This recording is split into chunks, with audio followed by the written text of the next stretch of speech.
به نام خداوند جان و خرد. سلام و عرض ادب دارم خدمت همه هموطنان گرامی ایرانیان عزیز. خیلی خوش آمدید به یکی دیگه از برنامه‌های کلید واژه. امروز با یکی دیگه از برنامه‌های کلید واژه در خدمت شما هستیم، همراه با جناب آقای علیرضا سلیمانی. امروز با ما هستند، تحلیلگر سیاسی که مهمان برنامه ما هستند. من ابتدا سلام دارم خدمت شما آقای سلیمانی و خیلی خوشحالم. بسم الله الرحمن الرحیم. با سلام و درود به شما و با درود به روح شهیدان حمله متجاوزین به ایران که بیش از 1000 نفر شدن الان، و درود بر ملت قهرمان ایران. امروز در رابطه با دو موضوع صحبت خواهیم کرد. یکی در رابطه با هک شبکه اینترنشنال که بسیار جنجال برانگیز شده، و دوم موضوعی که با شما در میون خواهیم گذاشت و در باید صحبت خواهیم کرد در رابطه سفر نتانیاهو به آمریکاست. و اجازه بدید از هک اینترنشنال آغاز کنیم برنامه‌مون و موضوع برنامه‌مون رو. جناب سلیمانی، به نظر اتفاقی بود که البته خود اون گروهی که این کار رو انجام داده مدعیه که از 2 سال ما در صدد این کار هستیم و توی این کار هستیم و داشتیم که کارامون رو انجام میدادیم، و الان به حال یک اطلاعات بسیاری به دست اومده از این شبکه که مهمترینش اینه که به هر حال کارکنان اونجا نشون میده که رابطه خیلی نزدیکی با ماموران موساد داشتن و ارتباطات بسیار قوی داشتن. خب ما فکر میکنم قبلترش هم فکر کنم چند روز قبلتر هم یک بیانیه منتشر شد مبنی بر تحریم این رسانه دشمن که در این 12 روزه به واقع خودش رو نشون داد که در کجای ماجرایی ایستاده. و بعد از اون ما این هک رو داشتیم که کارکنانش هم حتی بخشی از اطلاعاتشون اومده بیرون. اما اون چیزی که مهمه این نشون میده که به حال این شبکه کاملا در اختیار اسرائیل و موساد بوده و تماما دیکته میشده بهشون که چه چیزهایی رو گزارش کنن، چه اخباری رو منتشر کنن و چه چیزهایی رو منتشر نکنن. لذا میخواستم نظر شما رو در رابطه با این اتفاق و این رویداد بدونم و صحبت‌های شما رو میشنویم جوای سلیمان.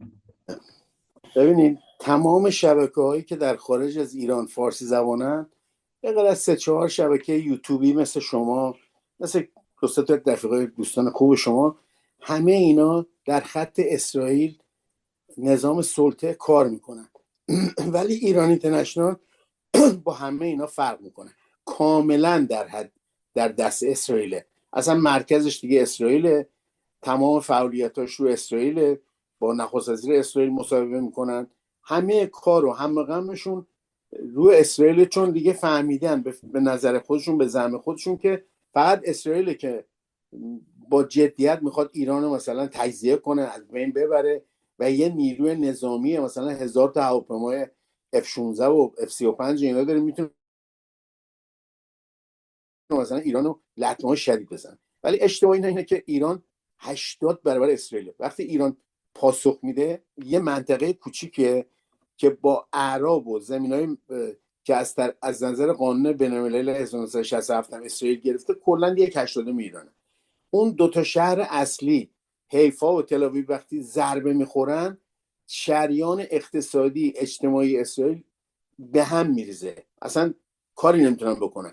این حملاتی هم که ایران کرد خیلی مؤثر بود. یعنی ایران، یادتونه هفته قبل از اینکه اسرائیل حمله کنه، گفت ما یه شبکه‌های داخلی جاسوسی اسرائیل پیدا کردیم، اطلاعات دقیق پیدا کردیم و یه عده زیادی دارن با ما کار میکنن. چند تا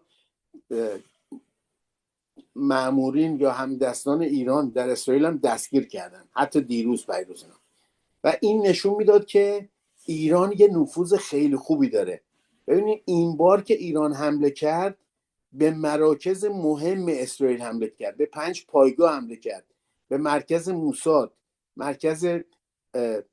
مراکز دیگه امنیتی، به بنیاد وایزمن، به جاهایی که واقعا اقتصاد و اجتماع اسرائیل رو هدایت میکردن. و این گروهی که شما گفتین، این گروه خنزلی چی میگن؟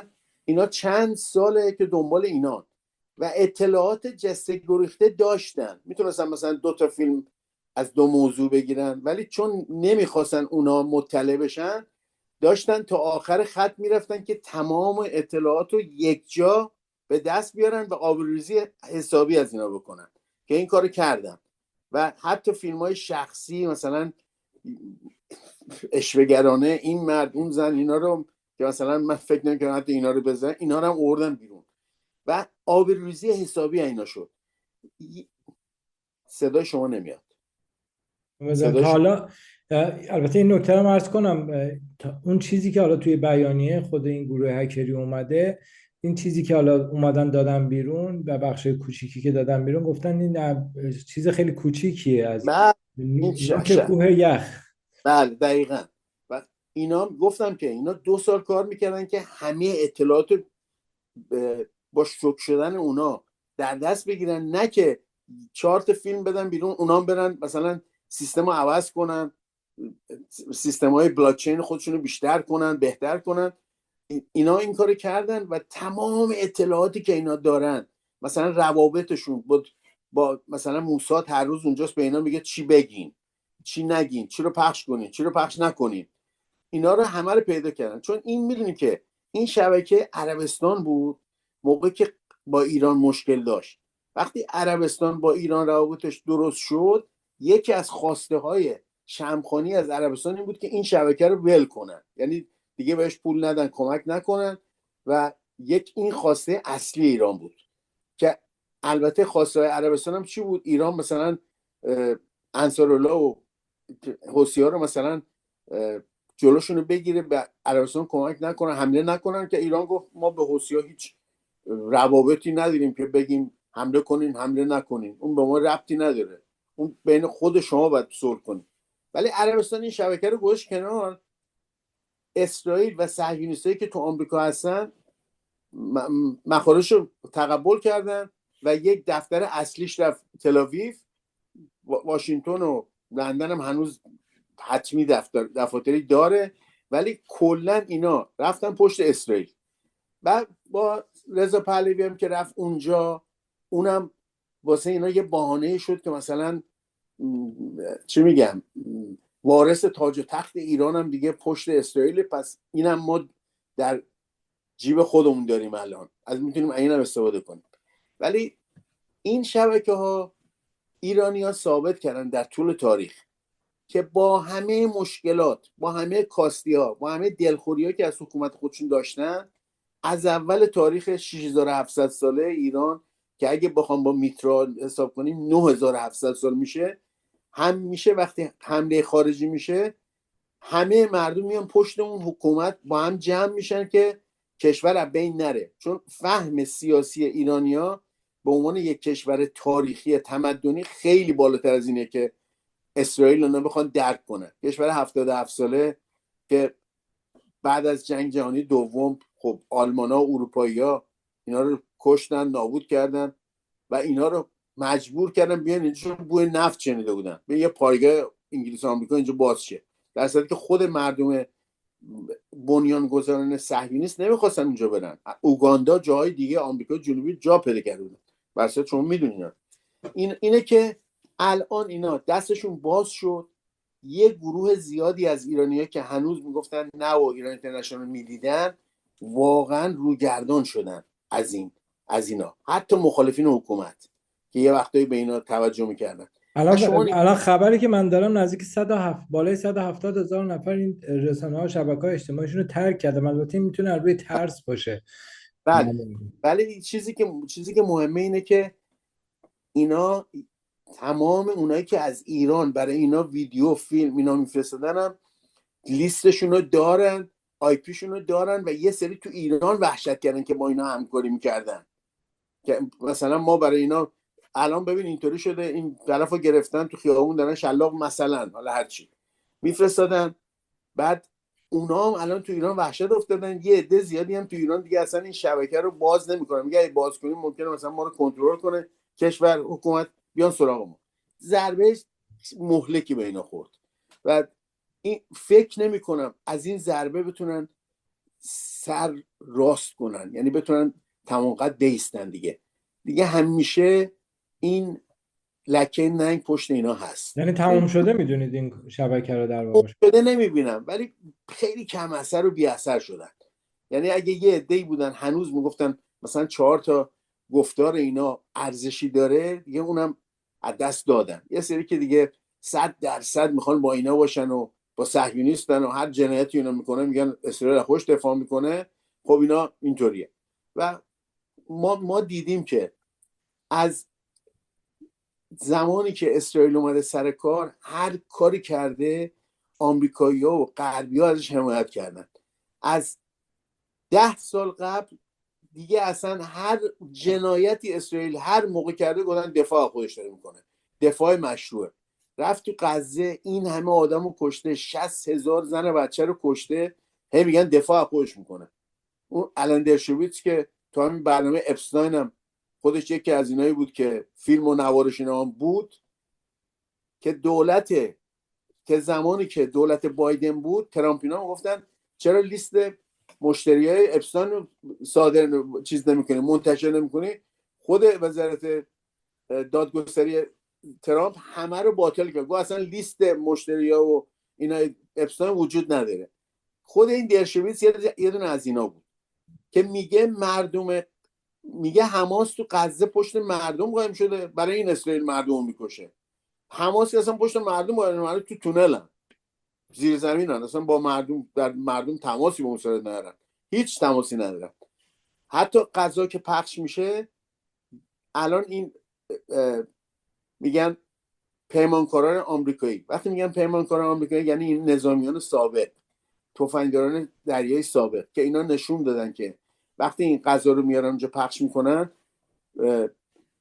به خنده و شوخی این فلسطینی‌ها رو میکشن. که اومدن اونجا گریه و زاری که مثلا یه غذایی بگیرن، روزی 7 8 تا 10 تا اینا رو خود اونا میزنن میکشن، به عنوان که مثلا ما اومدیم حفاظت کنیم. بعدن هم اینا ببین فیلم‌ها و ایناشون در میاد، دنبالشون میرن برای جنایت جنگی. آمریکا هم که نمیتونه تا ابد بگه دادگاه بین‌المللی رو بی خیال. و البته اروپایی‌ها این کارو کردن. ببین پروازی که نتانیاهو کرده با آمریکا از 5 کشور اروپایی رد شده، از یونان، ایتالیا، فرانسه اینا رد شده که تمامشون عضو دیوان الهه هستن که باید احترام میذاشتن و این هواپیما میکشیدن پایین میبردن تحویل میدادن. یادتون میاد که هواپیمای مورالزو که داشت از مسکو برمیگشت، فکر کردن که مثلا اون مخالف حکومت آمریکا توشه، که در رفته روسیه، هواپیما رو کشیدن پایین تو وین که مثلا ببینن اون همراهشه یا نه، در صورتی که اون محکوم نشده بود از نظر هیچ دادگاهی. ولی اینا شرایط دوگانه ای که اروپا و آمریکا و غرب کلا اون وجهشون از دست دادن. دیگه هر کاری میخوان میکنن، هر چی میکشن تو غزه عین خیالشون نیست، هر چی تو فلسطین میکشن این خیالشون نیست. صداتون قطعه. واقع نظام بین الملل رو دیگه و اون نظم بین الملل رو دیگه کسی در واقع الان جدی نمیگیره. نه ببینید، اومدن چین و روسیه گفتن که rules based international order رو،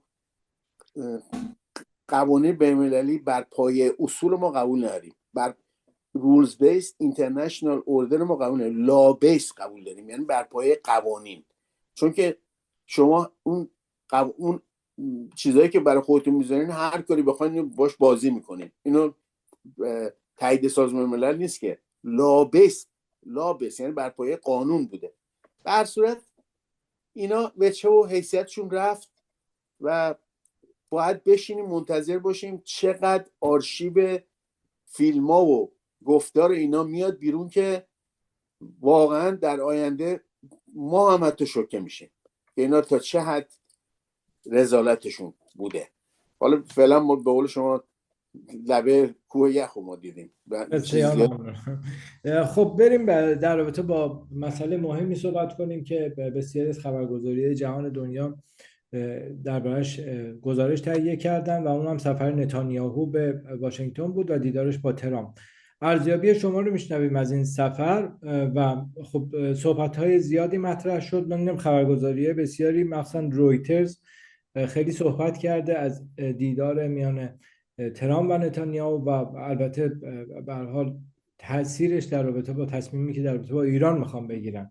و گفته رویترز، به نقل از رویترز گفته، گزارش منتشر کرده نتانیاهو فرصتی استراتژیک برای حمله تهاجمی تر به ایران میبینه. و یک گزارشی که من خوندم که گویا نتانیاهو به کمتر از لیبی شدن ایران راضی نشده و اینکه گفته تمام تأسیسات هسته‌ای ایران باید از بین بره. و یک صحبتی هم هست که حداقل 4-5 روز داره مطرح میشه و به نظر میرسه که نتانیاهو اینو درخواست از ترامپ داره که آسمون ایران رو میخواد تحت کنترل خودش داشته باشه، همون تقریبا مشابه کاری که با لبنان کردن، یعنی در واقع آسمون ایران تحت کنترل آمریکا و اسرائیل باشه که نتانیاهو هر هدفی رو که خواست و اراده کرد اونجا بتونه بزنه. اما ارزیابی کامل شما رو میبخشید، ارزیابی کامل شما رو میشنویم از این سفر، یعنی سفر نتانیاهو به آمریکا.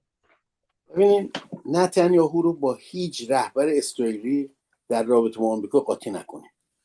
نتانیاهو آمریکایی ترین نخست وزیر اسرائیل در تاریخ. بزرگ شده فیلادلفیا، 60 مایلی من، 100 کیلومتری من. دبیرستان اونجا رفته، دانشگاه رفته MIT، بعد فوق لیسانس رو از هاروارد گرفته. در حال تحصیل برای دکترا بوده که برادرش تو انتبه، تو حمله انتبه کشته میشه، برمیگرده اسرائیل، میره چند سال اسرائیل میمونه اینا، و باز برمیگرده 4 سال میشه سفیر اسرائیل در آمریکا. شما متوجه باشین این روابط تنگی که از بوستون تا واشنگتن داره هیچ رهبر اسرائیل در تاریخ اسرائیل نداشته. یعنی اصلا وقتی نتانیاهو میاد آمریکا خونه اصلیشه. اسرائیل که هست واسهش مزاحمته، یه جای تنگه و بعد تو زیر زمین قایم شه و اینجا واسهش خیلی دستوالش بازه و روابط تنگی با از طریق ایپک، ADL اینا با تمام کنگره آمریکا دارن. تنها نخست وزیر یا رهبر یک کشور خارجی بوده که در زمان ریاست جمهوری یه رئیس جمهور آمریکا اومده تو کنگره آمریکا بر علیه اون رئیس جمهور اوباما سخنرانی کرده. اصلا ما همچین چیزی در تاریخ آمریکا ندیدیم. هیچ کشوری نمیتونه اصلا همچین به خودش جرئت نداده همچین کاری بکنه. البته اوباما هم یه پاسخ خیلی خوبی به این داد. 10 روز مونده بود از کاخ سفید بیاد بیرون، یه وتو رو به نفع اسرائیل نکرد که مثلا داره ساخت و سازایی بی خود میکنه، اینا وتو رو نکرد. موقع وزیر خارجش کری بود که نشون داد که بهت پاسخ دادم. به هر صورت شما ببینید نتانیاهو هزاران صهیونیست پولدار با نفوذ تو آمریکا رو در مشت خودش داره. این سفرم فکر نکنین فقط نظامیه. اینا شروع کردن اعلام کردن، اول گفتن 1 میلیارد خسارت به ما خورده، بعد گفتن 2 میلیارد، بعد گفتن 30 میلیارد، بعد حالا تخمینا میگن 100 میلیارد دلار به اسرائیل صدمه خورده و نه 3 سال 4 سال، فقط 5 سال طول میکشه اینا آوار برداری کنن. ساختمون 30 طبقه که نمیتونی با یه چیز بزنی بیاد پایین. شهر جمعیتش خیلی تراکمش بالاست. اینا تا بخوان کشور رو بسازن 30 سال طول میکشه، حداقل 10 سال طول میکشه یه حالت نسبی پیدا کنه. هزاران اسرائیلی، 2 میلیون که خواهان ترک اسرائیلن، هزاران اسرائیلی رفتن تو قبرس ملک و اینا خریدن که دولت قبرس صداش در اومده، گفته اینا هم دارن مثل اسرائیل میان اینجا زمینا رو میخرن، بعد میگن اصلا اینجا مال ماست، برین قبرسیان برین بیرون. الان صدای حزب مخالف دولت قبرس اینو میگه. و شما نگاه میکنید بزرگترین ضربه برای اسرائیل مهاجرت معکوسه.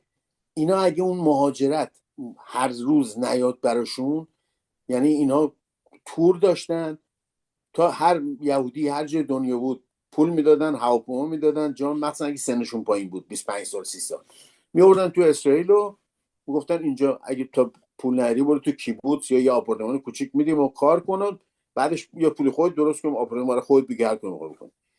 بعدم آمریکا مثلا میاد از بودجه بهداشتیش و اینا میلیاردها دلار کم میکنه، ولی هر سال پول تمام بودجه بهداشتی، اقتصادی، نظامی، تحصیلی اسرائیل همه رو میده.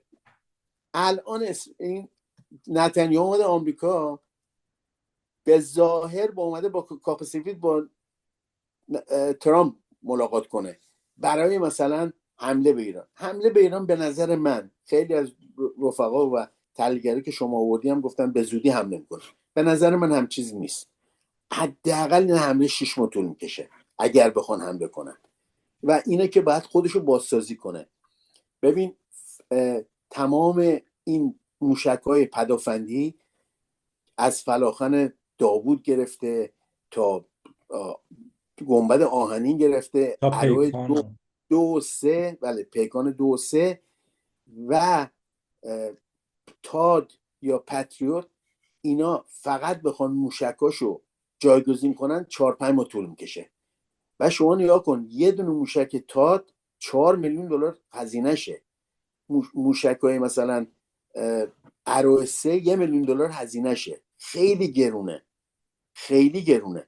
و اینا انقدرم تازه آمریکا، فرانسه، عربستان، اردن اینا اومدن مثلا رهگیری کنن یه سری موشک‌ها و پهپادهای ایرانی رو بزنن که یه سریش هم زدن، ولی با موشک‌های خرجی که اینا دارن، مثلا ارزون ترین موشک دفاعی اسرائیل در برابر مثل برای گنبد آهنین $50,000 که اصلا اثری نداره.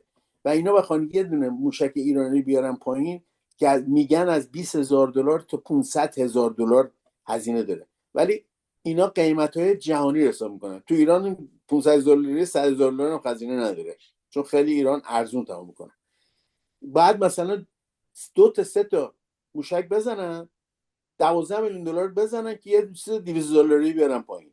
اونم یه وقتا وقتی میزنن مثل بعضی موشک‌های ایرانی یا 5 تیکه میشن، 5 تا موشکن که میخورن زمین، 5 تا بمبه که نمیتونن کارش بکنن. به هر صورت اسرائیل در این جنگ صدمه شدید خورده. بله ایران صدمه خورده، ولی ایران گفتم 80 برابر اسرائیل خاک داره. حتی مثلا برن تا یزدم بزنن، یه پایگان اینجا، یه پایگان اینجا، یه پایگان اونجا. اسرائیل یه جای خیلی کوچیکه، خیلی تراکمش بالاست و شریان اقتصادی، اجتماعی، روحیه مردم به هم ریخته. الان همه میخوان درن اسرائیل. طوری بود که اجازه خروج به مردم نمیدادن تو اسرائیل. ما میگیم مگه آزاد نیست اینجا؟ نه، هیچ کی نمیتونه خارج شه، هر کی میخواد میتونه وارد شه. پس ببینید این اومده کاسه گدایی. الان به عنوانی که من اومدم ترامپ رو ببینم، 3 شب 4 شب اینجا میمونه. بیانیه پایانی هم که اصلا نداشتن با ترامپ، هیچ بیانیه چیز نشد.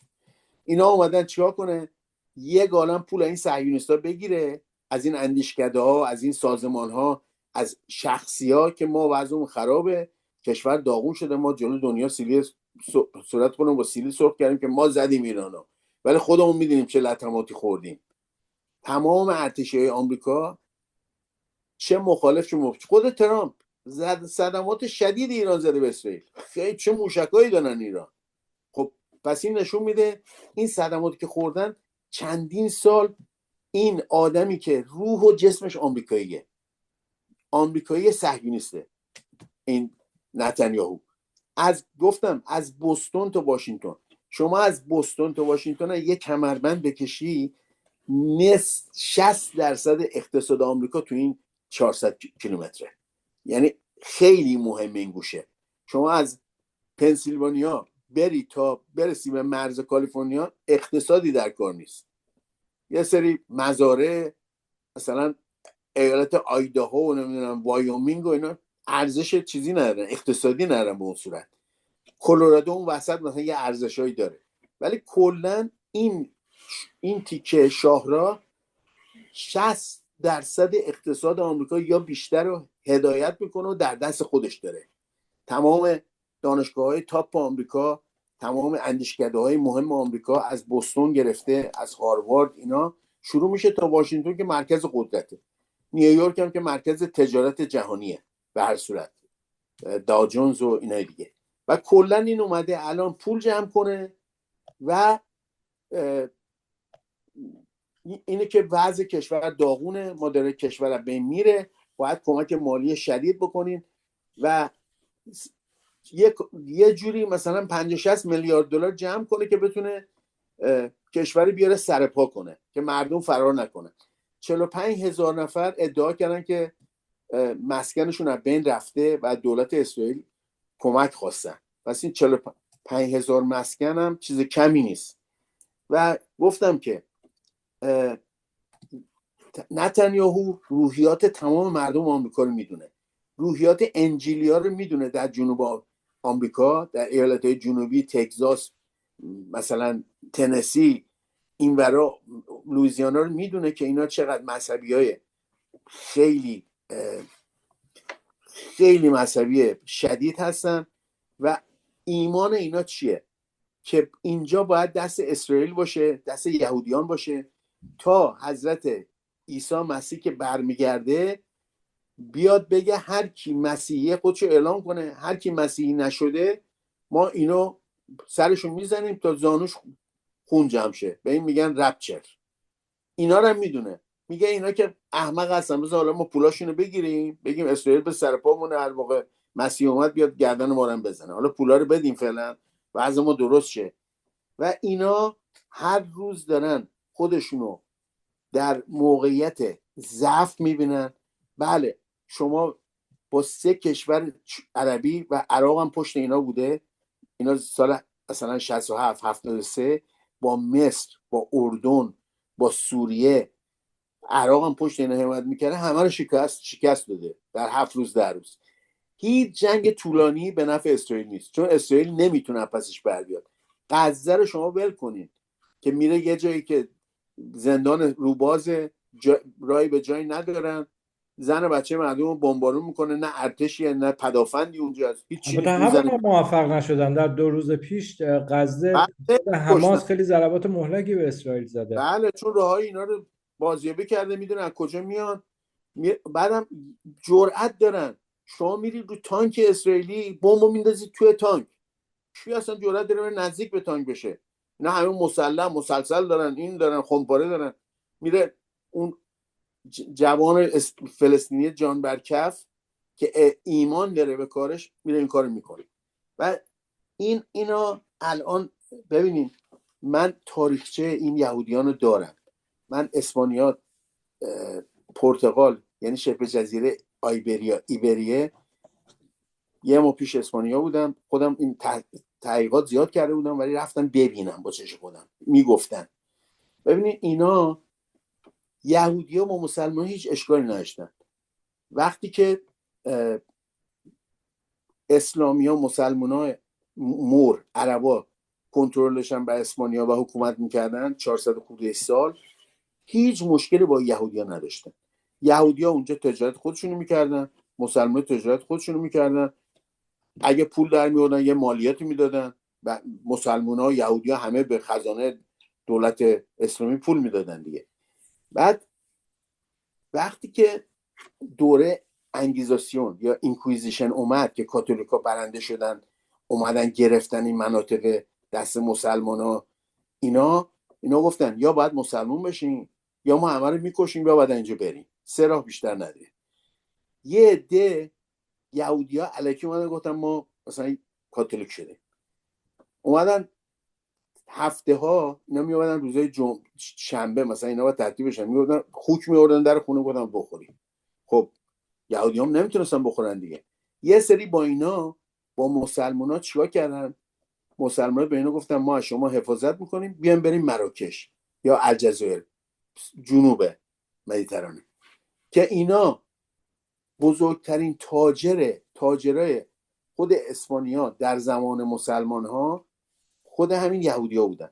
تجارت چی بوده؟ تجارت نمک از طلا اون روز بیشتر اهمیت داشته، چون هر غذایی رو می‌خواستی از بین نره باید نمک می‌زدی، هر چیزی رو می‌خواستی حفظ کنی برای موقعی که نیست، گوشت فلانه، برای هر چی نمک لازم بوده.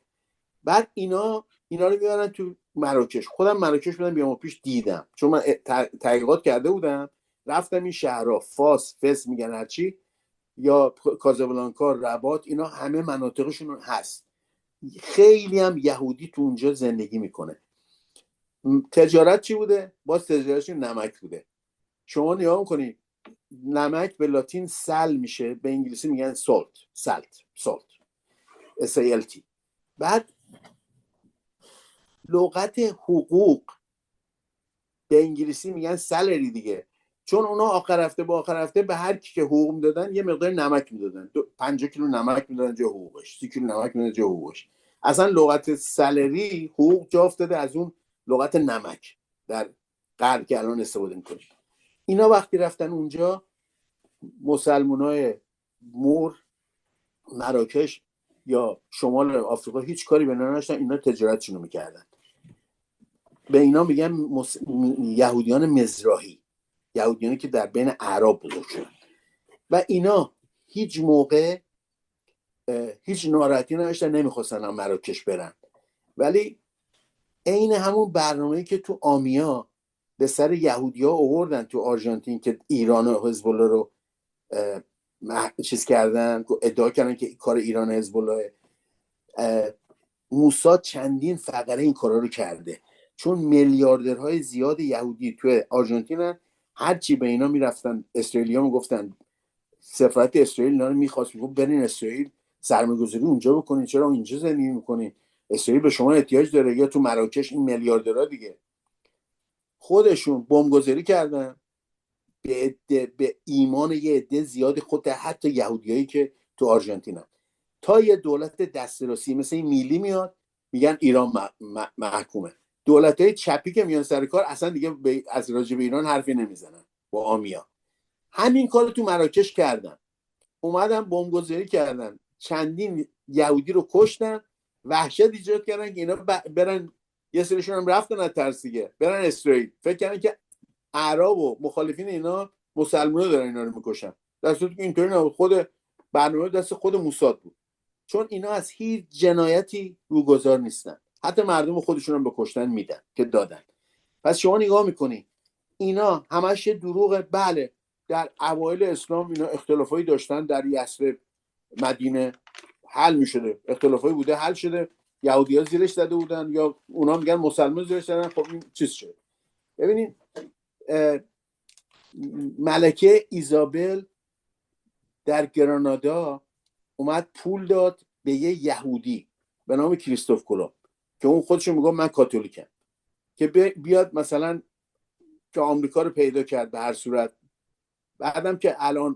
بعدم که فوت کرد آوردن توی کلیسای بزرگ شهر سیبیل خاکش کردن.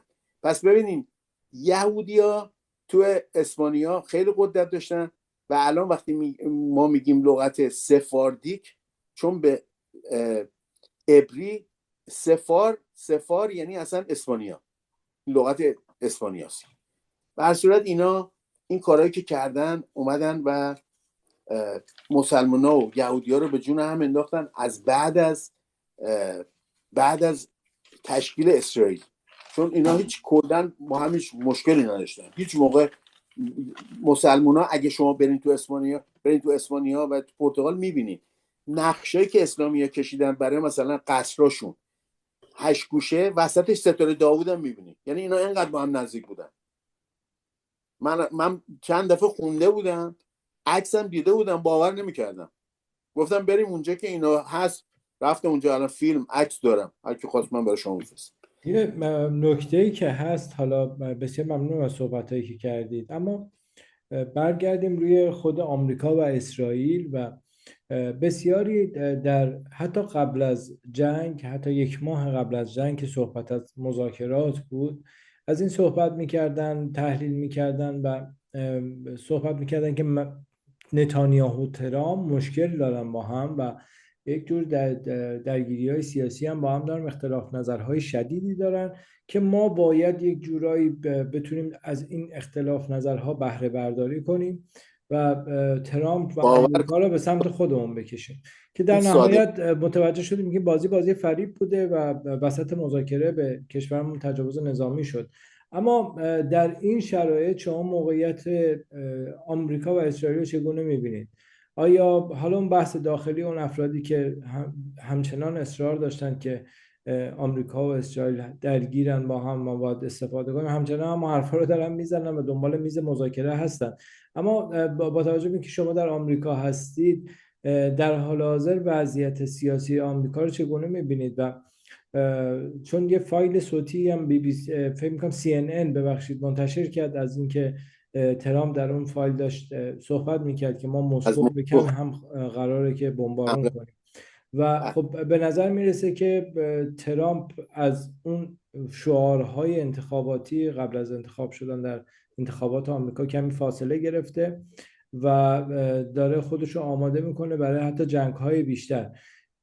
وضعیت رو چگونه میبینید در آمریکا شما؟ ببینید ترامپ یا همه سیاستمداران آمریکا و دنیا موقع انتخابات یه حرفایی میزنن، یه قولایی میدن که نمیتونه انجام بده. ببین الان یه ترامپ دوست داره همه چی رو بزرگ و پر طمطراق نشون بده. مثلا این لایحه‌ای که قانون شد بزرگ زیبا، چیش بزرگ و زیباست؟ 4 تریلیون دلار به بدهی آمریکا اضافه میکنی که نتیجه های من تو آمریکا باید کار کنن این پولا رو بدن. کی میخواد این پولا رو بده؟ شما 37 تریلیون بدهی داری، میشه 41 تریلیون بدهی. الان شما سال 1.4 تریلیون نزول داری میدی، خب میشه 1.5 تریلیون. خب 1.5 تریلیون از بودجه 7.5 تریلیون سالیانه کم میشه. یعنی الان چیکار کرده؟ 20 میلیون کودک آمریکایی که یه وعده غذا تو مدارس بهشون دادن اینو قطع کردن تو این لایحه جدید. 20 میلیون نفر رو بیمه‌های درمانیشون رو قطع کردن. 50 میلیون تو آمریکا کمک غذایی میگیرن، اینو مبلغش رو کم کردن. بعد این چی شده؟ فقط به میلیاردرها مالیات تخفیف مالیاتی بدن که اینا بتونن بیشتر سر پا بمونن و کار رو وارد آمریکا کنن. خب کاری که وارد آمریکا کنن چجوری وارد آمریکا کنن؟ وقتی آمریکایی که میخواد یک کارگر کار کنه، الان اکثر ایالت‌ها برای خودشون قوانین گذاشتن. فدرال میگه ساعتی 7 دلار 25 سنت، ولی قوانین مثلا نیوجرسی اینا میگن 15 دلار 15 دلار 50 سنت مثلا.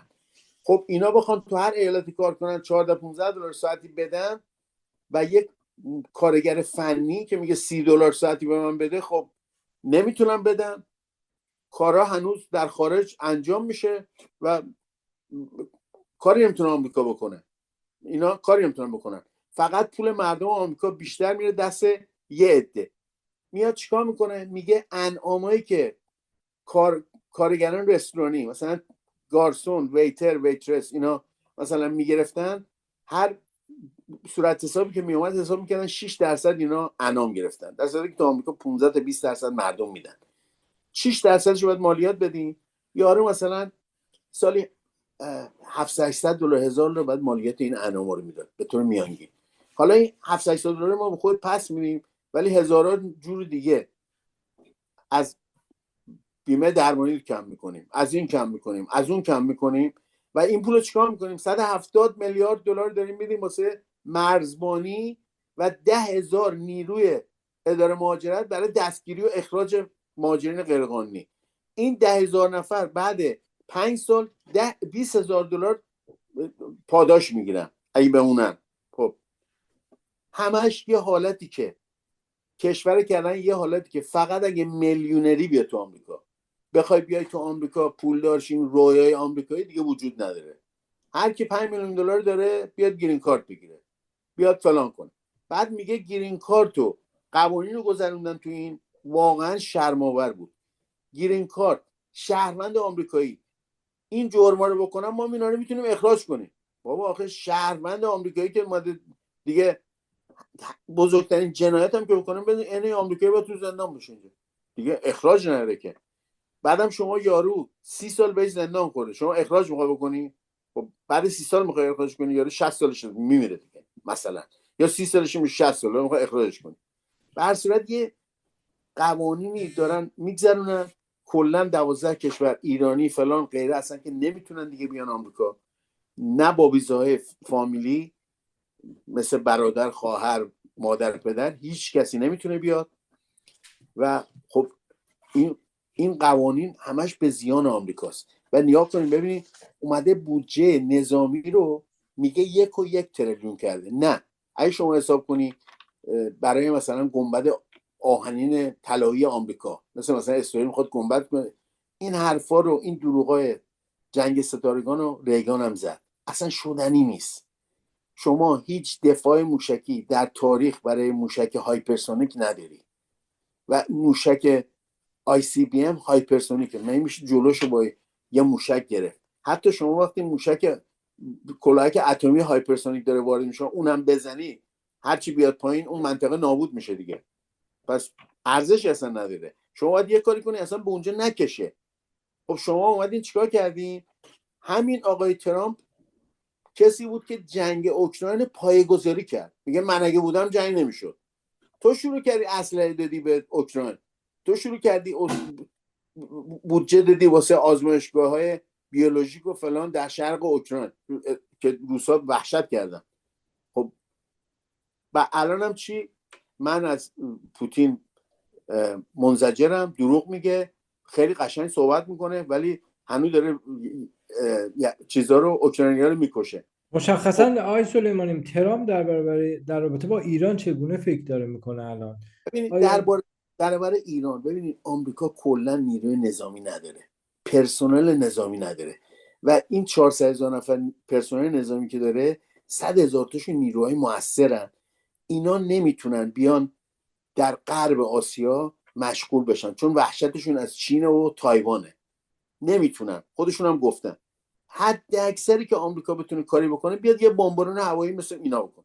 ببینید یکی از اون هواپیماهایی هم که برگشت، اینا گفتن فرود اضطراری در هوایی کرده ولی یه عده میگن گم شده، اصلا افتاده یه جایی که نمیگه آمریکا، اما هواپیمای بهتو که اومدن ایران زدن. اینا ببینید خودشو گنده میکنه، ما اینطوری ما زدیم همه چی رو نابود کردیم. من تو اونجا دیدی کفتاس چیزی که میتونه بری ببینه همه چی نابود شده نشده. بعد 3 روز قبلش من داشتم شبکه خبر خودم میدیدم که تمام سایت اتمی رو ما اورانیوم غنی شده رو خارج داریم میکنیم چون امنیت نداره، اگه مثلا اسرائیل بمبارون کنه اینا ممکنه پخش واسه مردم خوب نیست. خب اینه که همه رو بردن بیرون. حالا مشکل ما چی بود؟ مشکل ما ضعف بود. وقتی شما در برابر آمریکا یا هر ابرقدرت سرکشی که در حال نزوله، یعنی کشوری که در حال افوله، بیشتر زنگ خطره براش که یه نفر جلوش وایسه. ایران هم داره واسه ما شاخشونه میکشه، پس اینو باید بزنیم خرد کنیم. ما در حال افول هستیم دیگه، خودشون میدونن. الان بریکس چیه؟ هر کشور بریکسی اینطوری کنه 10% بهش تعرفه بیشتر میکنه. خب میدونه بریکس درست شده که دلار آمریکا رو بین ببره دیگه، با زبان خیلی خوش، نه که بیان اعلام کنن ها ما اومدیم دلار آمریکا رو بین ببریم. نه، ما نمیدیم دلار آمریکا رو بین ببریم، میخوام یه ارزی هم مثلا شبیه اون برای خودمون درست کنیم. خب یعنی چی؟ یعنی اون تسلط دلار به اقتصاد دنیا ضعیف میشه دیگه. الان مثلا 55% تجارت جهانی به دلار، 1945 95% بوده و هر سال داره 2% 3% کم میشه دیگه. خب این لطمه میزنه با آمریکا. الان شما دلار آمریکا از اول امسال تا حالا رو ببینید، به نسبت یورو شده 1.18 به دلار، فرانک سوئیس شده 80 سنت به دلار، یعنی 1.25. شما خودتون سوئیس هستین دیگه. تمام ارزهای دنیا پوند 1.38. خب یعنی چی؟ یعنی روبل روسیه که وقتی جنگ شروع شد اومد بایدن گفت روبل میکنیم رابل، یعنی خاکستر، برگشت به همون قیمت 78 به 1. 77 78 بود همون قبل جنگ. بله یه خود رفت بالا و فشار بهش آوردن، تحریم کردن و این مشکلاته. یه مشکلی که الان تو آمریکا هست اینه که اینا کار زیادی نمیتونن بکنن. اگه بخوان رژیم چنج بکنن، برای عراق 200,000 نیرو بردن، برای ایران حداقل 600,000 نیرو لازم دارن. ایران ببینید تمام تسلیحات ایرانی 90%ش بومیه.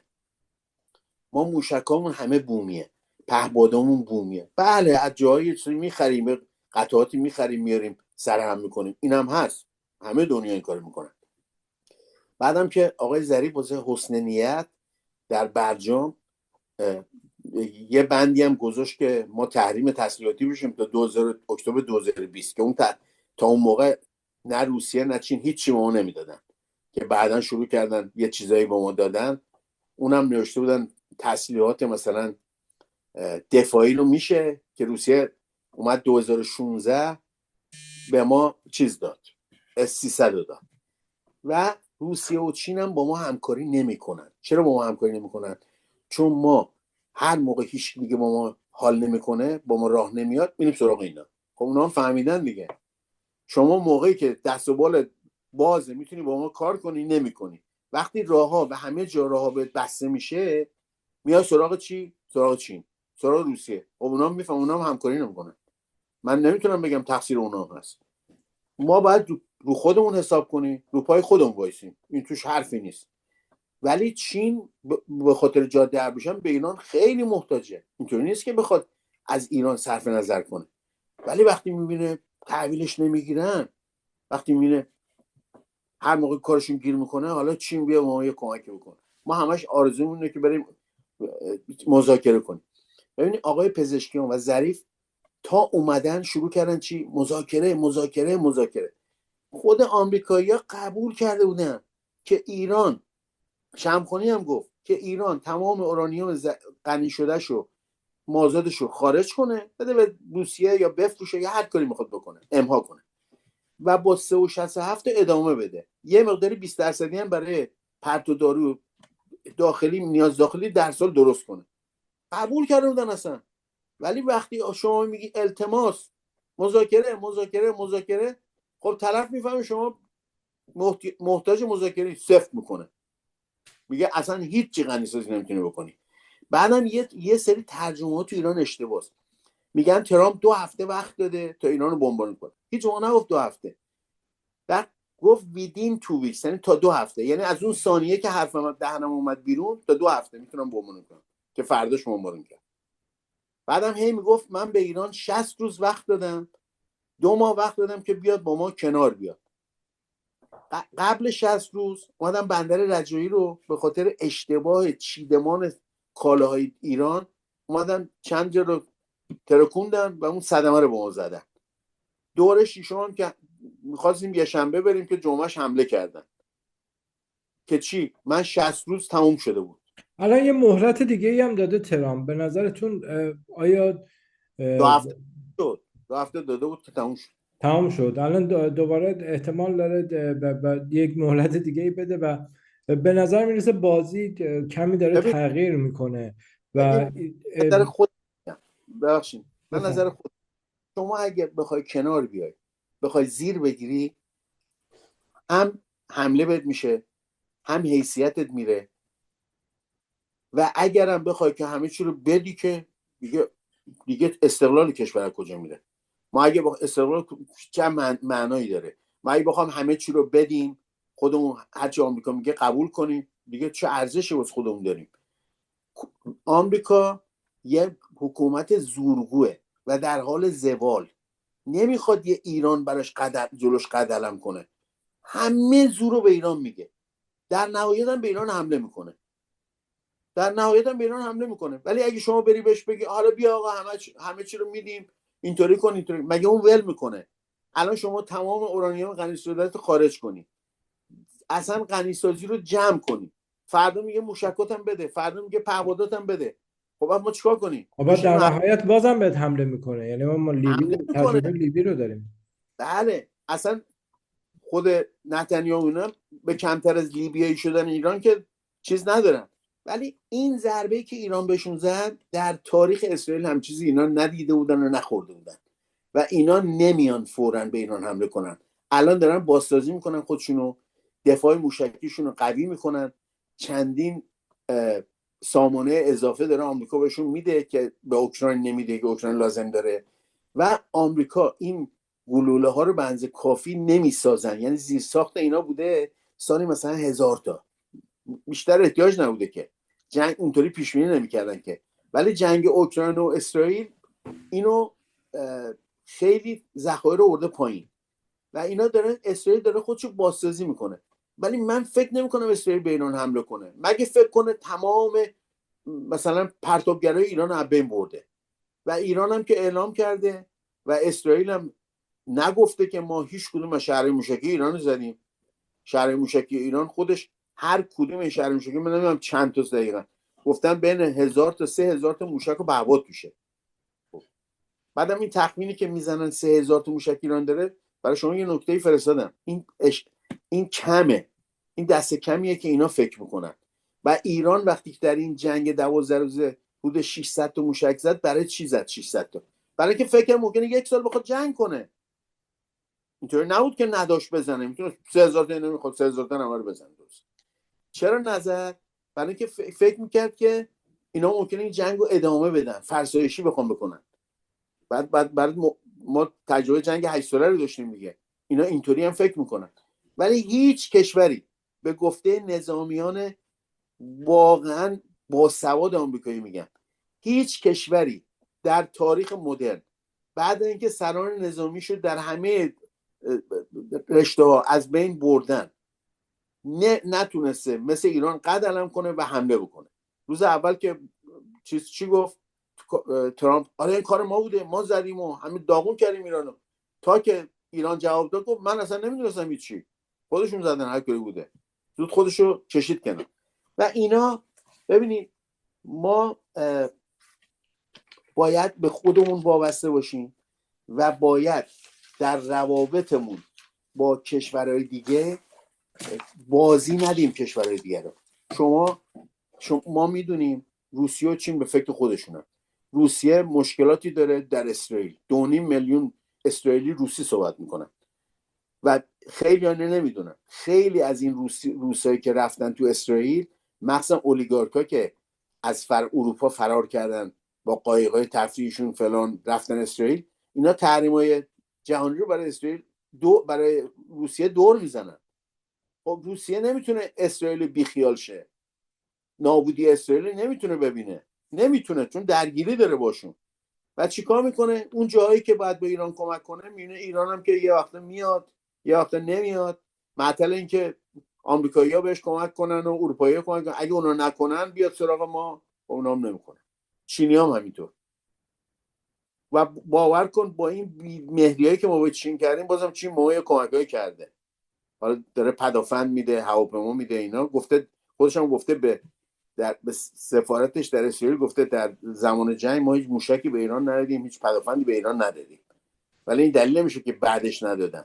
و در زمان جنگ هم موشک ندادن، ولی همینطور هواپیماشون مرتب میومد ایران، مدارکش هست، میومد ایران روزی 2 تا 3 تا هواپیمای باری ارتشی میومد و تجهیزات نظامی برای ایران می آورد. حالا از خاکای اصلی موشک بوده، هرچی بوده. ولی کلا ما اگه بخوایم چین پایبندی به قرارداد 25 سالش داشته باشه و تمام قد بیاد به ما کمک کنه، باید خودمونو خراب نکنیم. ما نمیتونیم فقط وقتی هیچکی نداشتیم بیاریم به چین بگیم آقا بیا ما کمک کن، و این نمیشه. کلا مشکلات ما در ایران اینه که ما یه حکومتداری ما زیاد جالب نیست. یه حکومتی داریم که از گروه‌های مختلف تشکیل شده و هر ندایی صدایی از هر جهتی مخالف همدیگه در میاد. وقتی میخواد یه حکومت صحبت کنه، باید با دنیا با یک زبان صحبت کنه. شما نمیتونی اینجا بگی ما به آمریکا کاری نداریم، میگه نه با چین کاری نداریم. خب اینا هم نمیان. اینی که من میبینم. حالا سوال دیگه دارین در خدمت. بسیار ممنونم. در پایان برنامه هستیم جناب آقای سلیمانی، اگر نکته‌ای برای جمع‌بندی دارید بفرمایید. ببینید ما باید در ایران این همه نفوذی که دیدیم یعنی چی؟ یعنی که کمکاری شده، یعنی ما خوابمون رفته، خواب بودیم. ما بر علیه برادران افغانستانیمون هیچ اشکالی نداریم، ولی ببینید آمریکا یارو میاد اینجا سیتیزن میشه، 50 سالم تو آمریکاست. من خودم 47 سال و نیم تو آمریکا. منو چک میکنن، میان با من صحبت میکنن به عنوان رفیق. مثلا اف بی آی اومده به من رفیق. اوکی. یعنی چی؟ دارن زندگی منو چک میکنن. شما نمیتونی 10 میلیون 12 میلیون افغانی همینطور بیاد تو ایران چک نکنی. چک کنی ببینی وضع زندگی یارو از کجا میگذره، چه جوری زن و بچه‌شو نون میده. خب اگه نده کار خلاف داره میکنه دیگه. اول اینا که اومدن کیان؟ اینا داعشی هن، داعش خراسانی هن. اینا طالبانای پشتون شدیدن که میخوان بیان تو ایران کشت و کشتار کنن، مثل بم و شیراز و اینا. یا آدمایی که اومدن زندگی کنن. اینا رو هم مجزا کنیم. زن و بچه‌ای که تو ایران به دنیا اومده شما اینا رو گرفتی مثل گوسفند انداختی بیرون، بعد یه سری دیگه تو ایران ول بر خودشون میگردن، اصلا هیچ کنترلی بهشون نشده. کنترل کنیم، ببینید اگه ورزش درسته کمک کنیم. در اطلاعات سپاه این بار گفته یه سری فاطمیون هم داشتن با اسرائیل همکاری میکردن. خب شما فاطمیون رو آوردین، اینا رفتن سوریه، یه سریشون خون دادن، کشته شدن، شهید شدن، برگشتن ایران میرن گشنن، هیچ بهشون نمیرسه. ممکنه کارهای خلافی هم بکنن دیگه. پس اگر ما امنیت رو بیاریم رو این، نه امنیتش، نه که تا یه نفر یه حرفی زد بگیریم بکنیم زندان، یا چادر یارو اومد پایین بگیریم زندان. این کارا رو باید بذاریم کنار. نیروی امنیتی باید برای امنیت کشور باشه، امنیت مرزها. الان کردستان عراق شلوغ شده، ریختن بر علیه بارزانی، شلوغ کردن گروه های دیگه. از 2 شبه که تو اربیل اینا آتش سوزیه، جنگ و خمپاره اندازیه ایناست. خب این خودش میتونه یه پوششی باشه واسه حمله به ایران. ما چه میدونیم؟ باید مواظب باشیم. ما باید اخطار شدید بدیم به آذربایجان که ما دفعه بعد ما اخطار رو میدیم، دفعه بعد دیگه ما اخطار نمیدیم. پهپاد اسرائیلی از پایگاه شما بلند شه به طرف ما، یا از خاک شما حریم هوایی شما هواپیما بزنه، ما میزنیم حریم هوایی شما رو، ما میزنیم خود پایگاه شما رو. دیگه هم اخطار دیگه نداریم. ولی من نمیدونم چرا با آذربایجان اینقدر مماشات میکنن. من نمیدونم. نه تنها اخطار ندادیم بلکه رئیس جمهورش رئیس رو در جمهور آغوش گرفتیم، به گرمی ازش استقبال کردیم، گرفته، جلوی پاش وایسادیم.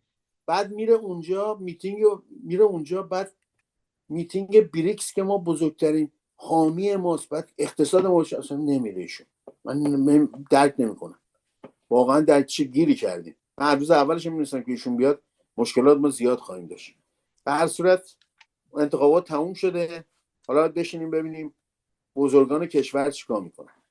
بسیار بسیار ممنونم از حضورتون جناب آقای علیرضا سلیمانی گرامی که امروز دعوت بنده رو پذیرفتید و در برنامه حضور پیدا کردید. یک نکته رو خدمت بینندگان عرض بکنم. حتما برای کمک های مالی پرسیده بودید. ما یک حساب پیپلی ایجاد کردیم اگر دوستان خارج از کشور مایل بودن، برای اینکه ما بتونیم در ادامه این راه در خدمت شما باشیم. اگر به هر حال صلاح دونستید میتونید از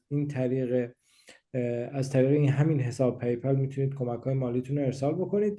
و راه های دیگه ای هم وجود داره، البته راه های غیر مالی، با لایک کردن، با کامنت گذاشتن و به اشتراک گذاشتن برنامه های ما. حتما میتونید به ما در این مسیر کمک کنید. بسیار ممنونم از اینکه تا این لحظه همراه ما بودید. امیدوارم که این برنامه مورد پسند شما واقع شده باشه و تا برنامه دیگر، خدا نگهدار.